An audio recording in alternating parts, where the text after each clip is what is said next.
Water, సముద్రపు నీరు మనం ఉన్న ఈ గ్లాసును తాక్కుంటూ వెళ్తుంది.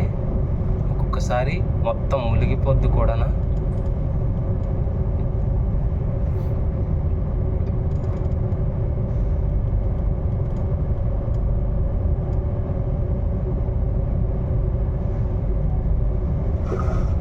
చూసారా మన గ్లాస్ మొత్తం తడిచిపోయేలా వాటర్ మన గ్లాస్కి తగులుకుంటూ రాసుకుంటూ వెళ్తుంది వాటర్. అయితే ఒక టైంలో మొత్తం మునిగిపోయి కూడా వెళ్తుంది.